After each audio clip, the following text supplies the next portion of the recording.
35 minutos de las 10 de la mañana, qué lindo que nos estás acompañando aquí por esto que es la radio de la UNSA en la 93.9.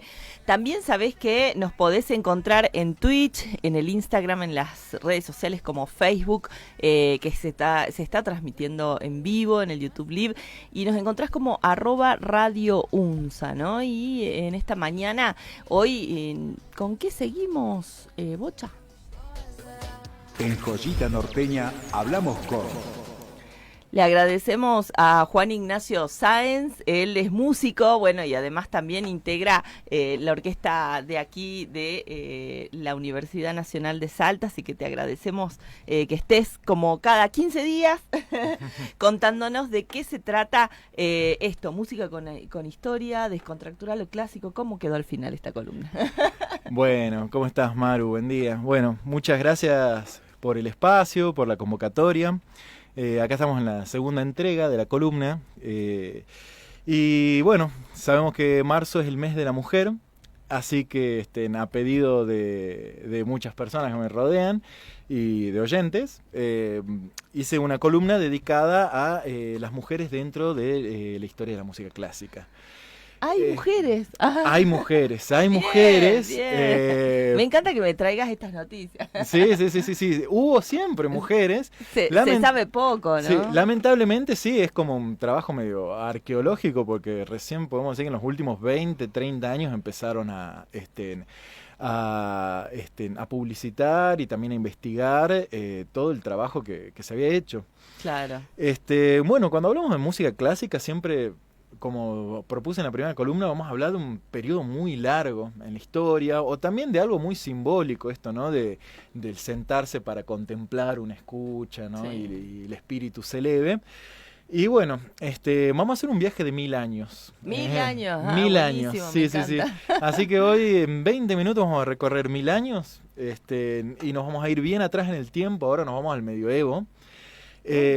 Cuando nosotros estudiamos música clásica, en historia, siempre nos hacen ver desde la historia de la antigüedad, los griegos, Egipto, etcétera, y lo ven como una particularidad de la super antigüedad. Claro. Y comienza a escribirse los primeros capítulos de la música clásica con la escritura musical, que es muy reciente, ¿no? Dentro de todo, para lo que fue la escritura del ser humano, que es del 3000 a.C., sí. Las partituras comienzan a escribirse, la música empieza a tener una notación que sentó los cimientos de la música de hoy, bien, recién alrededor del año 1000. O sea que estamos a 1000 después de Cristo, mucho tiempo después. Bien. Entonces, en el medioevo. Uno no tenía el concepto de música clásica, porque recordemos que el clasicismo es un periodo que va de 1750 a 1780, mucho bien después.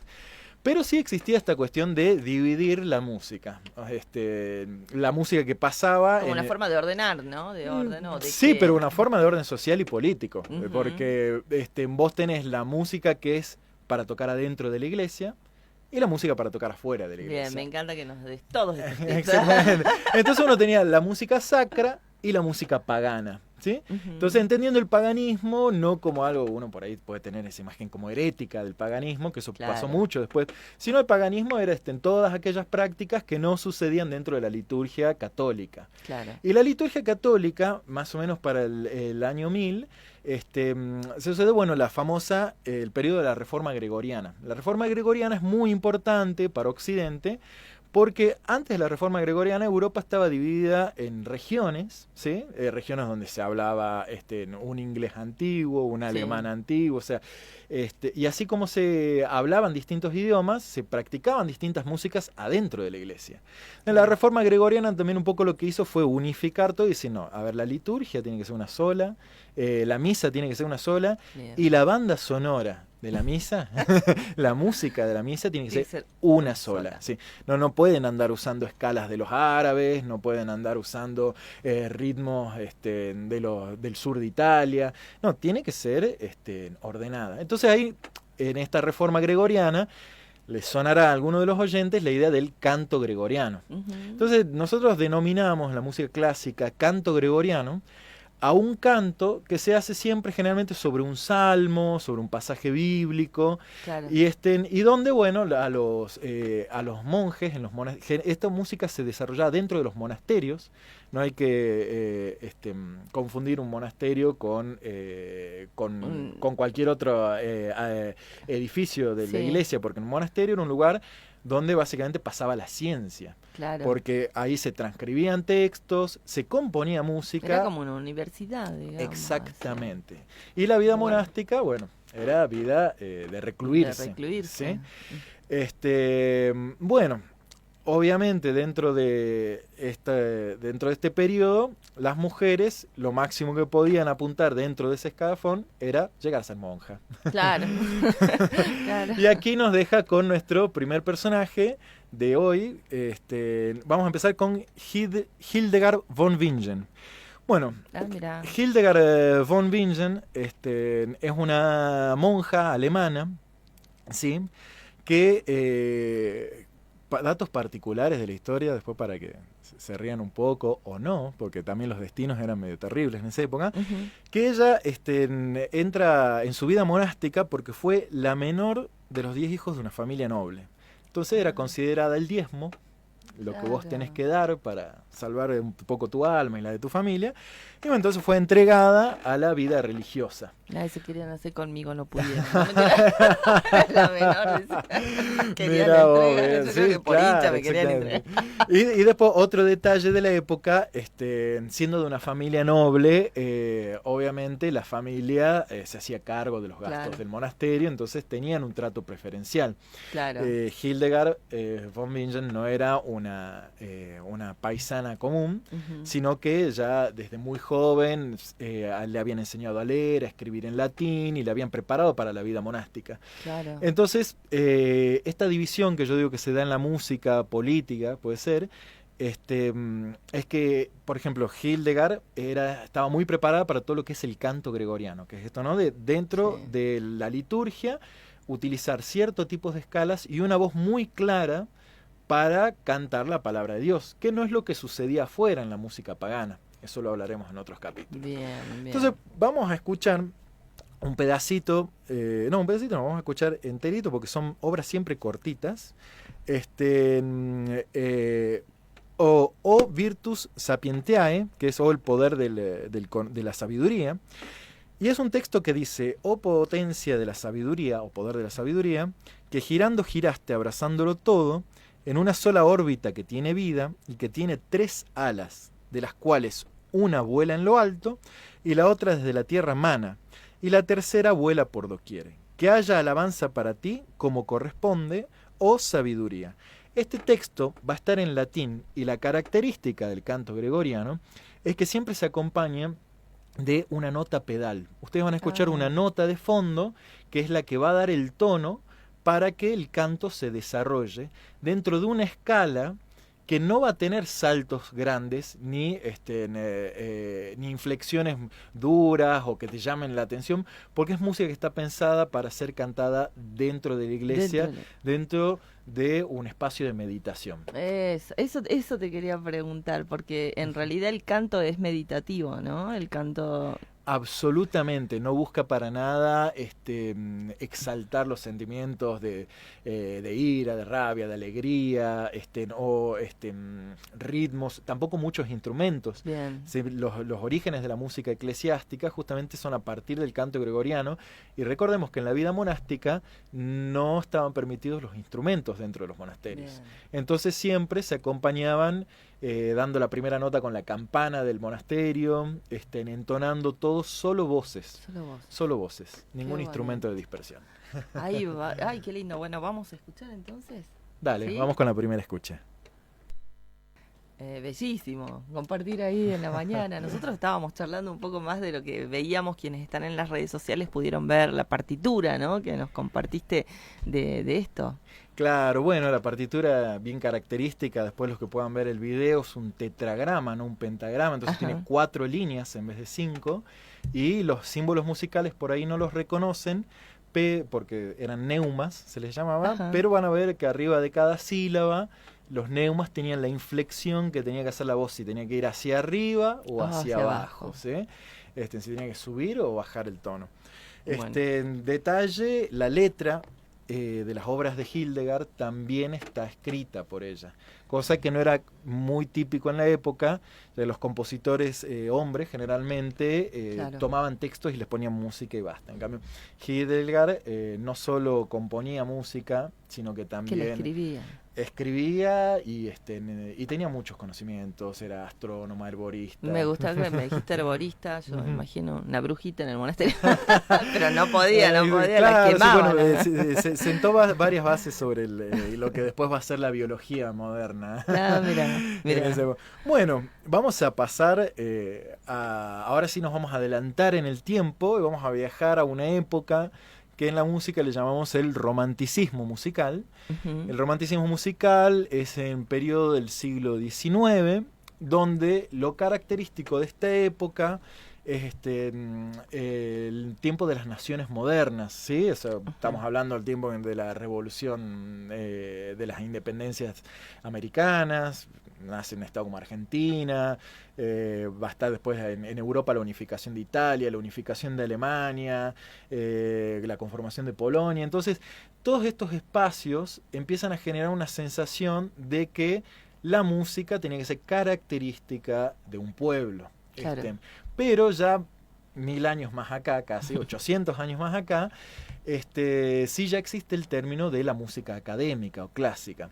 Porque Bien. como ya había pasado la revolución del iluminismo, donde todos los conocimientos apuntaban a ser ciencia, bueno, la música no se apartó de ese camino y la música también quiso ser ciencia. Claro. Entonces, para la música querer ser ciencia, ya bueno, lo tenemos que enseñar en una gran academia, tiene que haber textos, tiene que haber formas, tiene que haber formatos, y así como en el medioevo se le daba más importancia a la música que sucedía dentro de la iglesia, al punto de escribirla, transmitírsela y difundírsela. En el periodo del romanticismo se le va a dar mucha importancia a los conservatorios, a la gran música escrita por compositores hombres europeos, Mirá, a los métodos. También en esta época, por ejemplo, el personaje que traje hoy en día es un personaje que en el mundo de la música clásica lo tenemos recontra conocido, es como uno de los bastiones del feminismo dentro de la música clásica, que es Clara Schumann. ¿sí? Mira. Clara Schumann tuvo la posibilidad de ser famosa en vida, pero bueno, con las limitaciones de la época, ¿sí? Clara Schumann, entre las cosas que siempre se cuenta primero, o lo que durante mucho tiempo se decía, bueno, es la esposa de Robert Schumann. Claro, la esposa de. La esposa de. Claro, así como está el marido de Pampita, la esposa de Robert Schumann. Que también Robert Schumann fue un compositor muy importante de la época, pero vamos a ver, centrarnos sobre la vida de Clara y después algunas particularidades de Robert que le hicieron la vida un poco imposible a Clara, a mi parecer, ¿no? Que bueno, rol histórico, en Clara Schumann era una pianista virtuosa. ¿Qué significa virtuoso? Cuando nosotros hablamos de música clásica siempre se habla de virtuosismo, de virtud, generalmente al músico que a su instrumento lo maneja de una manera eximia, o sea que puede tocar lo que sea con el instrumento, que toca las obras más difíciles. Bueno, cuando uno llega a ese nivel con el instrumento, se está hablando de virtuosismo. Entonces siempre es una palabra que va a estar en la jerga del músico clásico, como, qué virtuosos, estos músicos que han tocado tales piezas. Bueno, era el caso de Clara Schumann, era una pianista que tocaba muy bien, además de tocar muy bien, era pedagoga, enseñaba muy bien dentro de su método. Yo me acuerdo en las clases cuando estaba en el profesorado, mi profesora, Constanza Bosogali, nos trajo un hermoso texto sobre, por ejemplo, el tema de la escritura musical. La escritura musical, como habíamos visto, se desarrolló muchísimo después del medioevo, porque después hubo distintos tipos de imprenta. Ya para la época de Clara Schumann estamos hablando de la época de la imprenta móvil, y también estamos hablando de la época en la que todos querían hacer ciencia de su disciplina, entonces se repartían métodos de piano, método de violín, método de guitarra, que la eutonía y el modo de agarrar el instrumento, así, entonces todos preocupados por tener un método científico para abordar el aprendizaje de la música. Y Clara también era un poco reticente a esto porque ella decía, y no equivocándose, que cuando uno está estudiando un instrumento tiene que desarrollar las competencias de componer sobre el instrumento. Claro. Porque uno va componiendo en su cabeza la forma en la que se hace una idea de cómo ese instrumento funciona. Que es distinto de aprender un manual de memoria. Claro. Que sí, eso fue lo que sucedió durante mucho tiempo. Todos conocemos el caso del músico que se aprende el manual de memoria y por ahí necesita tocar un tema de oído y te dice, no, pasame la partitura que yo lo tengo que leer, claro. Si no, no lo toco. Entonces, bueno, ella siempre estaba en favor de la composición musical para despertar en el alumno esta curiosidad, esta manera de acercarse desde la creación. Era educadora, ¿no? Ante todo. Era educadora ante todo, era gran compositora y era gran también, estrenaba obras muy difíciles para la época, pues ya también cuando al ser esposa de Robert Schumann tenía acceso a otros círculos sociales, entonces ella estrenaba obras de Brahms. Ahí hay también para el oyente Era productora. Era productora. Les quiero contar, digamos, sí. No se lo decía así. Después, bueno, cuestiones del gossip o del chisme. Siempre en la música clásica está el tema de la tríada que hubo entre Brahms, Clara y Robert Schumann. Hubo una tríada ahí porque Brahms era admirador de Robert.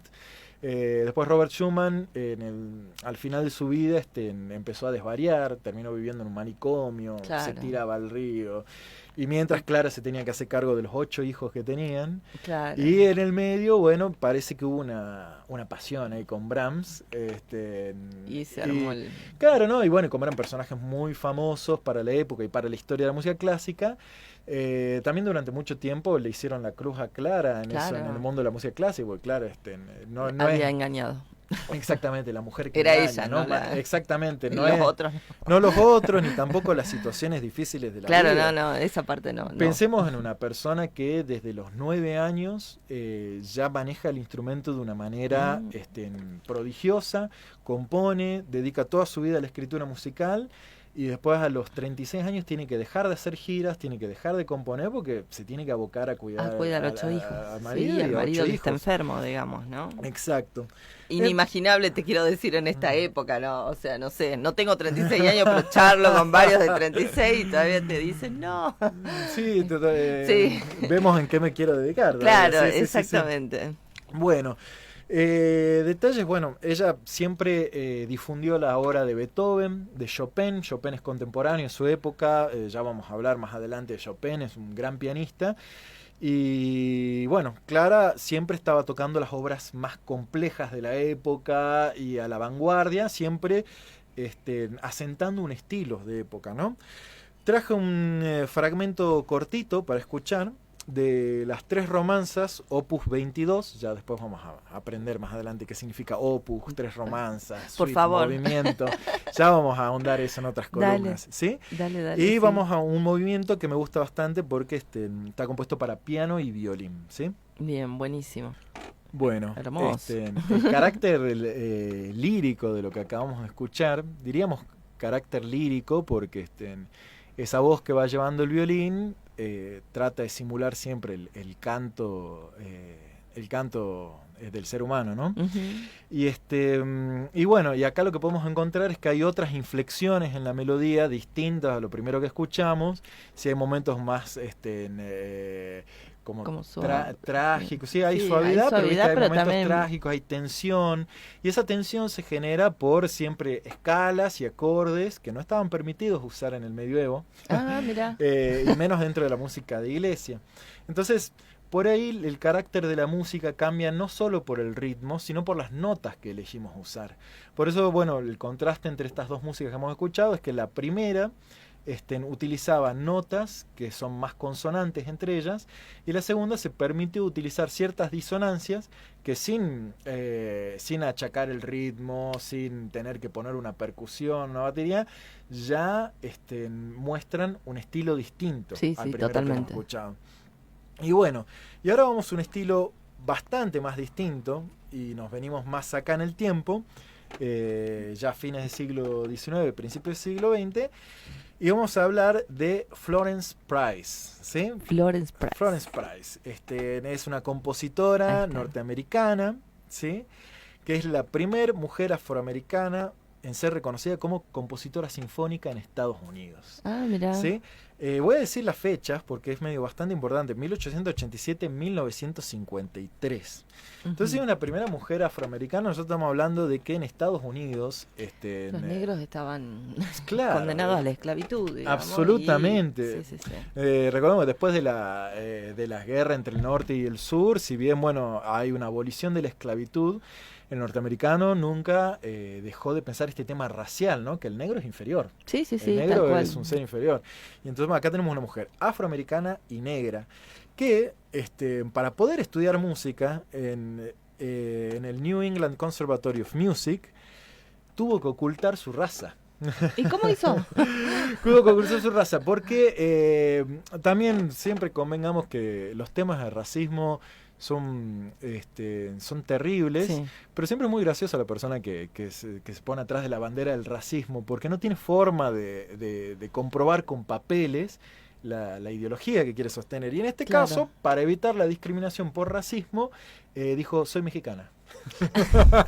Soy mexicana. Porque el mexicano en esa época para los norteamericanos era más persona que el negro, afroamericano, absolutamente. Bien. Porque era un ciudadano que venía de otra nación, entonces había que respetarlo. Y seguramente ella debe haber tenido algún color de piel no tan oscuro, ¿no? Tan negro, no sé. No, porque sí, ahora vamos a ver cuando los que estén desde las redes, cuando nos despidamos con el fragmento musical, hay un retrato de ella. Ahí le miramos. Así para los que tengan la curiosidad va a estar el retrato ahí. Pero sí, siempre lo digo como particularidad. No, está bueno que lo marques porque tiene que ver con justamente el tema de la discriminación, ¿no? Y si retomas a la historia actual, no solo en nuestro país, sino en Estados Unidos, justamente se vuelve a estos orígenes, ¿no? A la discriminación total de las personas, no solo por su color de piel, sino por su origen.